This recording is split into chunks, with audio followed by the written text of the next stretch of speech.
오늘 우리는 이 누가복음 20장의 말씀을 통해서 예수님께 시비 걸러 나온 사람을 보게 돼요. 그 사람은 누구였습니까? 바로 우리가 이 누가복음 20장에서 보게 된 이 부활이 없다고 주장하는 사두개인이었습니다. 이 현세적인 부활이 없이 이 세상의 삶이 전부라고 믿었던 사람들, 그러니 부활을 가르치시며 천국을 말씀하시는 이 예수님 앞에 그들은 시비 걸러 나왔던 겁니다. 실제로 그 중에 한 사람은 예수님께 나와서 이렇게 시비를 걸며 이야기합니다. 예수님, 한 여인이 있고 남편이 있는데 그 남편의 형제 모든 사람에게 남편이 죽어 이제 시집을 가게 되는 그 유대의 관례에 따라서 그렇게 모두 시집을 갔어도 자식 없이 그들 모두가 죽는다면 이 여인은 과연 천국 가서 부활한 후에 누구 아내가 되겠습니까?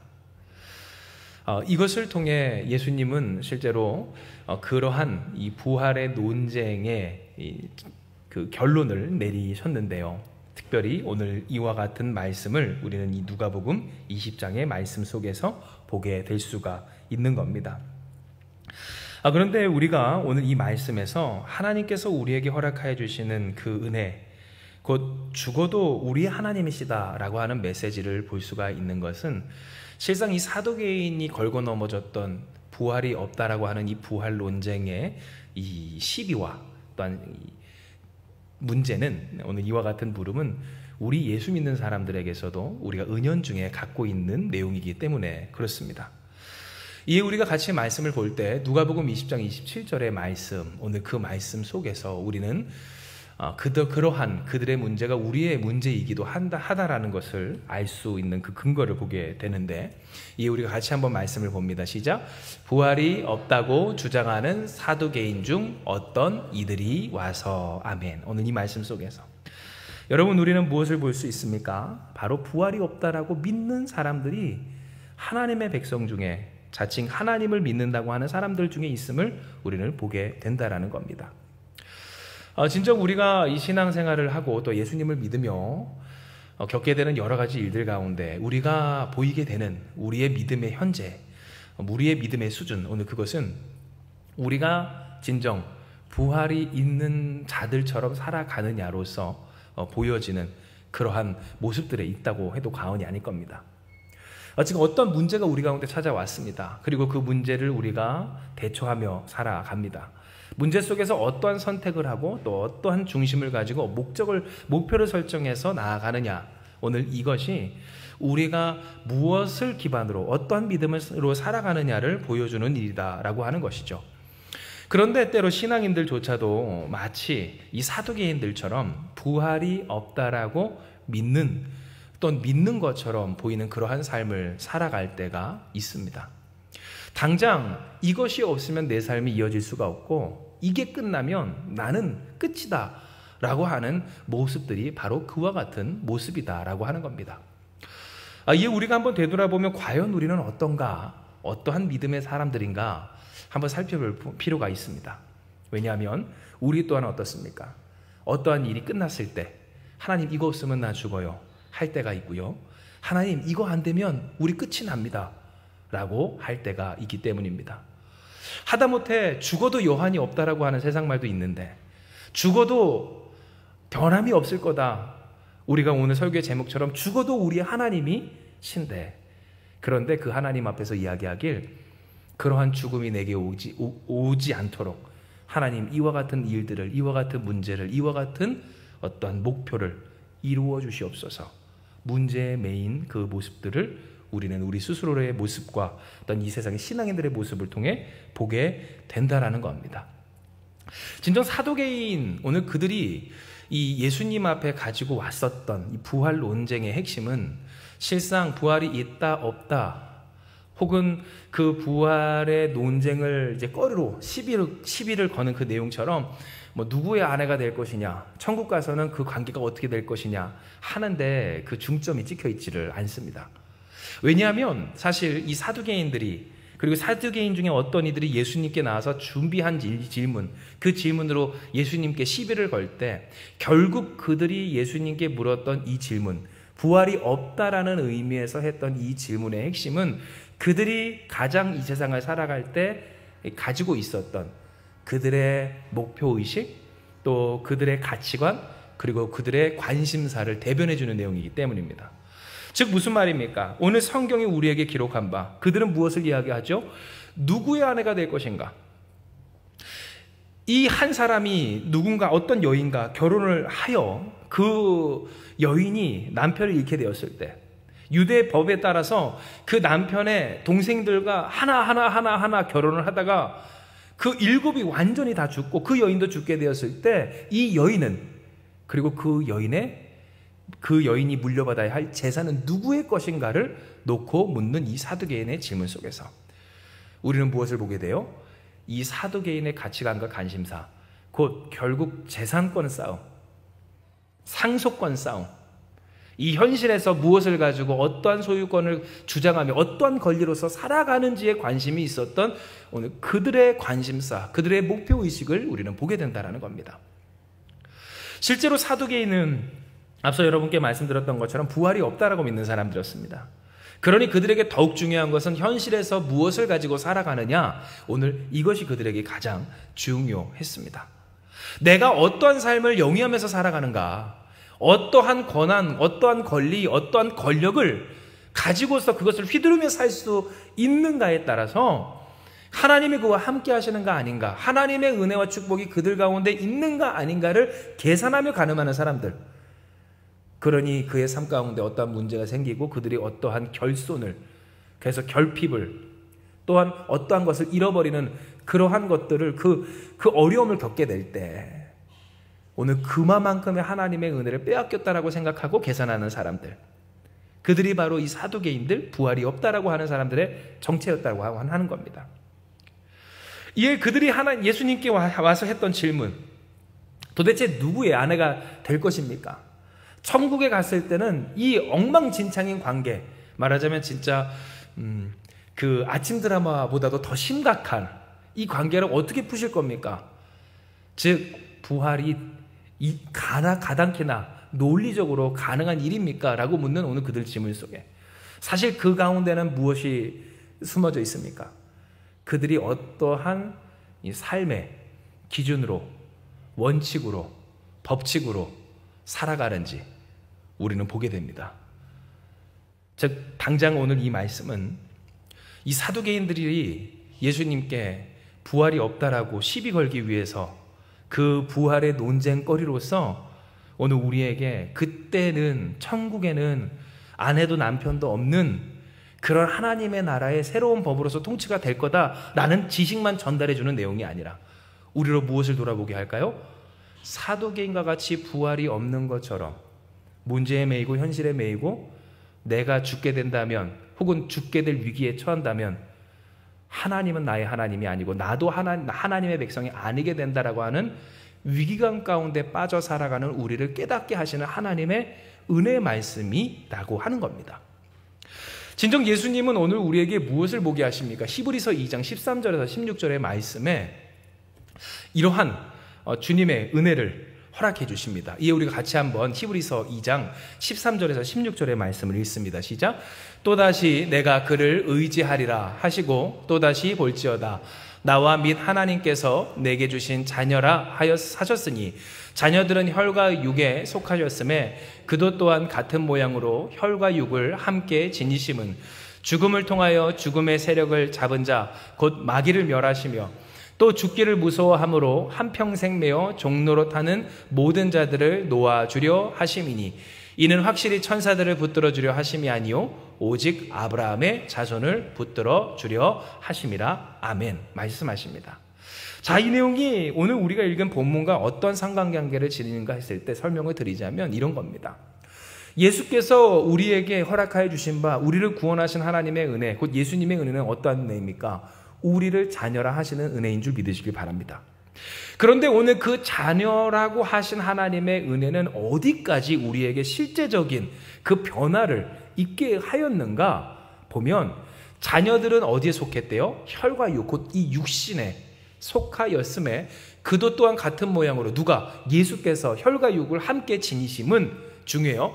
죽음을 통하여 죽음의 세력을 잡은 자 곧 마귀를 멸하시기 위해 예수께서 그렇게 하셨음을 나타내 주십니다. 즉 무슨 말입니까? 하나님은 우리를 사랑하십니다. 예수께서 우리를 구원하여 주십니다. 우리를 하나님의 자녀 삼아 주십니다. 그런데 그 자녀 삼아 주시기까지 예수님은 혈과 육을 입고 이 땅에 오셨습니다. 곧 우리와 같은 육신을 입고 이 땅에 오셨다라는 겁니다. 그렇다면 왜 그렇게 하셨을까요? 바로 우리를 혈과 육을 통하여서 우리를 사로잡은 자, 곧 마귀를 자신의 죽음을 통해 멸하시기 위해서 그렇게 하셨다라고 하는 내용입니다. 즉 예수께서 우리를 위해 대신 죽어주시고 죽을 수밖에 없는 죄와 또한 죄의 값을 곧 형벌을 대신 져 주심으로써 마귀가 우리의 생명과 또한 마귀가 우리의 삶을 이 죽음을 무기로써 죽지 않고 싶으면 끝나고 싶지 않으면 내 말대로 따라 라고 하는 그러한 권력을 그러한 법칙을 그러한 마귀의 권리 주장을 깨부셔내신 것이 바로 예수 그리스도의 십자가의 사건이다라고 하는 겁니다. 이게 무엇이 오늘 이 성경에 기록되어 있는가? 또 죽기를 무서워함으로 한평생 매어 종로로 타는 모든 자들을 어떻게 해요? 이로써 놓아주려 하셨다. 곧 이를 위해 예수께서 십자가를 지셨다라고 분명히 기록되어 있습니다.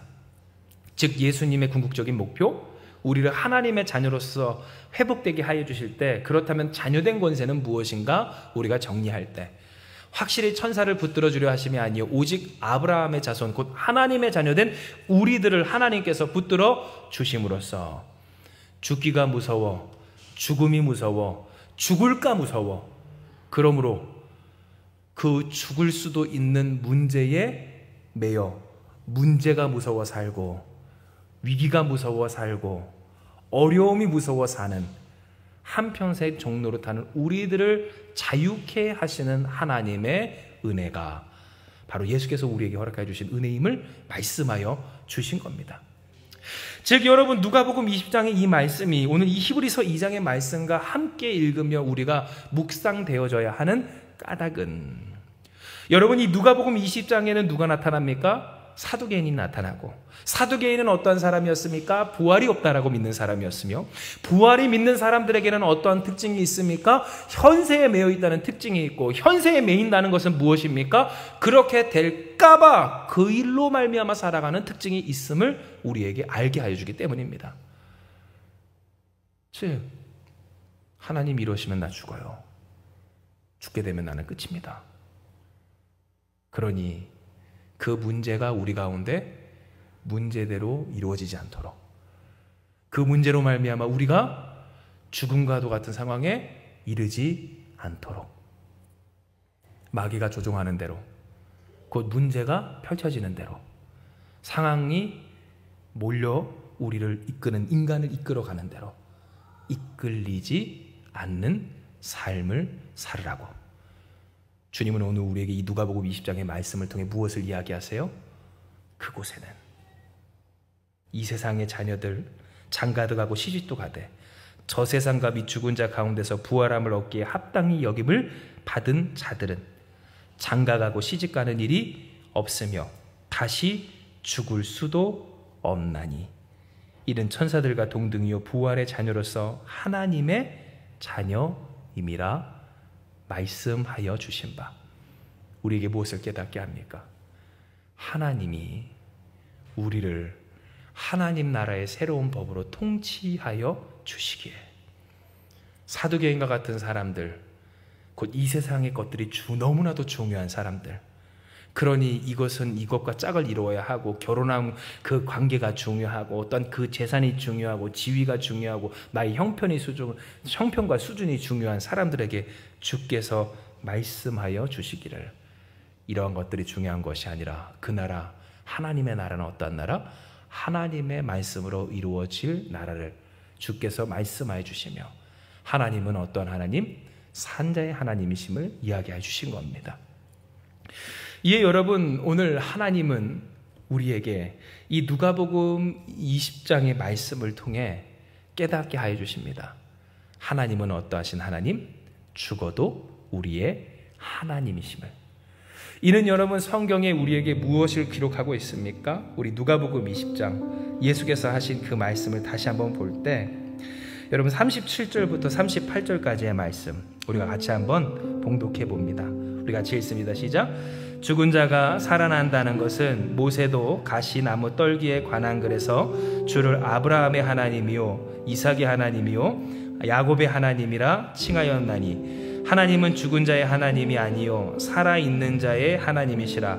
하나님에게는 모든 사람이 살았느니라 하시니 아멘. 즉 무슨 말이에요? 모세는 하나님을 배울 때 이렇게 이야기합니다. 아브라함의 하나님, 이삭의 하나님, 야곱의 하나님. 그런데 여러분 이 내용이 도대체 무슨 말일까 헷갈리셨죠? 설명을 드리자면 이런 내용입니다. 하나님은 여전히 그들의 하나님 되시고 그들이 하나님을 그들의 하나님이라고 일컬을 수 있는 것은 그들은 어떠하다는 거요? 여전히 존재한다는 겁니다. 더 쉽게 말씀드릴까요? 모세는 고백하고 성경은 우리에게 증언합니다. 아브라함의 하나님이셨던 하나님이 아니라 아브라함의 하나님이라고, 이삭의 하나님이셨던 하나님이 아니라 이삭의 하나님이라고, 야곱의 하나님이셨던 하나님이 아니라 야곱의 하나님이노라고 말씀하셨다는 겁니다. 여러분 만약 아브라함과 이삭과 야곱이 그저 죽고 사라진 것으로 그러한 존재로 곧 존재의 종말을 맞이했다라고 결론을 내린다면 하나님이 일컬어질 때 어떻게 아브라함의 하나님, 이삭의 하나님, 야곱의 하나님이라고 일컬어질 수 있었겠습니까? 그러나 모세는 뭐라고 얘기합니까? 아브라함의 하나님이라고 이야기합니다. 아브라함의 하나님이셨던 하나님이 아니라 아브라함의 하나님이라고 이야기를 한다는 겁니다. 즉 무슨 말입니까? 아직도 하나님과 아브라함의 사이의 그 관계는 유효하다라는 것이고, 여러분 이 두 관계가 유효하다는 것은 뭘까요? 하나님이 존재하는 것만큼 아브라함도 존재한다라는 겁니다. 하나님이 존재하시는 만큼 이삭도 존재한다라는 겁니다. 하나님이 존재하시는 것만큼 야곱도 존재하는 것을 우리가 깨닫게 될 때, 그러니 여러분 예수께서 무엇을 이야기하신 거예요? 하나님은 죽은 자의 하나님이 아니라 살아있는 자의 하나님이요. 여러분 하나님에게는 모든 사람이 어떻대요? 살았느니라라고 그렇게 말씀하여 주신 겁니다. 즉 예수님은 오늘 우리에게 이 말씀을 통해 깨닫게 하십니다. 우리는 어떠한 자인가? 하나님을 잃지 않는 자, 그리고 우리의 하나님이셨던 하나님이 아닌 여전한 우리의 하나님, 그리고 그 하나님의 자녀된 우리임을 말씀 통해 이야기하여 주십니다. 이는 여러분 우리는 어떻습니까? 때로 살아가며 사두개인처럼 이 세상의 것이 너무나도 중요하고 또한 이 삶의 이 지금의 형편과 수준, 그리고 오늘 우리의 이 인생이 너무나 중요한 나머지 이것 없으면 죽을 것 같은 위기감을 느낄 때가 있고, 그리고 그 위기감 가운데 매여서 그 위기와 문제를 풀기 위해 살아갈 때가 많기 때문입니다.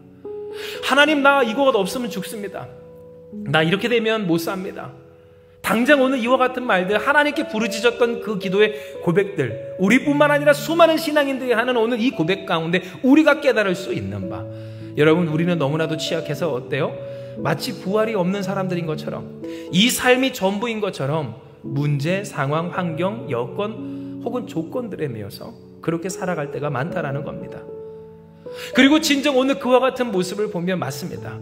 여러분 진짜 예수께서 말씀하신 살아계신 하나님에 대한 믿음, 그리고 살게 하시는 하나님에 대한 소망, 곧 부활의 소망이 우리 가운데 있는가를 되짚어 보게 합니다. 이는 하나님은 어떤 하나님? 죽어도 우리의 하나님이시거늘 우리는 그 하나님 앞에서 무엇을 이야기해요? 죽지 않기 위해서 부르짖을 때가 많기 때문입니다. 하나님 나 이거 없으면, 하나님 나 이거 안 되면, 하나님 나 이렇게 되면 살 수가 없습니다. 마치 여러분 아브라함의 그 인생이 끝난 이후에 아브라함과 하나님과의 관계가 끝나고 하나님이 아브라함의 하나님이셨던 것처럼 생각했던 이 사도개인들과 같이, 여러분 어떠십니까? 여러분이 쌓아놓은 것, 여러분이 살아가는 것, 혹은 우리의 생명이 오늘 우리가 소중히 여기는 것이 깨지고 부서지고 사라졌을 때 우리의 존재가 사라진다고, 우리가 그렇게 끝이 난다고. 그래서 우리가 하나님께 받는 사랑과 은혜가 마치 아무런 가치도 없게 되는 것처럼 생각하고 있지 않는지, 이 하나님은 우리에게 이야기해 주시는 겁니다. 하나님은 어떠하신 분이요? 죽어도 나의 하나님이시라고. 즉 여러분, 하나님께서 우리에게 주시는 소망은 어떠한 소망입니까? 죽어도 우리의 하나님 되어주시는 소망, 부활의 소망, 영생의 소망, 곧 죽기에 무서워 평생을 종노릇하였던 문제에, 상황에, 환경에, 조건에, 일들에 휘둘려 살았던 오늘 우리의 인생이 아니어야 함을 말씀하여 주신 겁니다. 이에 사랑하는 여러분, 오늘 주신 이 말씀을 붙들고 기도하며 나아갈 때 진정 죽어도 우리의 하나님 되어주시는 그 믿음이 우리 가운데 굳건해지는 이 밤 되기를 간절히 소망하고 축복합니다. 때로 오늘 우리의 인생 가운데 맞습니다. 해결하지 못하는 것 같은 문제들, 사두개인들도 궁금했을 겁니다. 도대체 예수님, 천국 가면 이 여자의 남편은 누굽니까? 형제들이 다 그 유대법에 따라서 그 여자와 혼인을 했는데, 그렇다면 그때 되면 도대체 이 여인은, 그리고 이 여인의 권리와 재산은 누구의 것으로 돌아가야 하는 겁니까? 그러나 여러분 기억하십시오. 이와 같은 우리의 삶의 질문들이 우리에게 있을 때 하나님은 어떻게 푸실까요? 하나님의 새로운 법으로 푸시는 줄 믿으시기 바랍니다. 더 적용 쉽게 해드릴까요? 하나님께서 주시는 구원은요, 하나님의 방식으로 이루어진다는 사실입니다. 할렐루야. 하나님의 법대로 이루어지는 오늘 그 하나님의 은혜이고 하나님의 구원임을 믿으며, 그러니 우리는 무엇할 수 있어요? 죽음을 두려워하지 아니하고 죽음의 조건을 내세우지 아니하고 하나님 앞에 간구하며 기도하기를, 먼저 그 나라와 의를 구하며 죽기가 무서워서가 아닌 하나님을 사모함으로 간구하는 우리가 될 줄을 믿습니다. 이 시간 이 말씀 기억하시면서 우리 기도합니다. 하나님,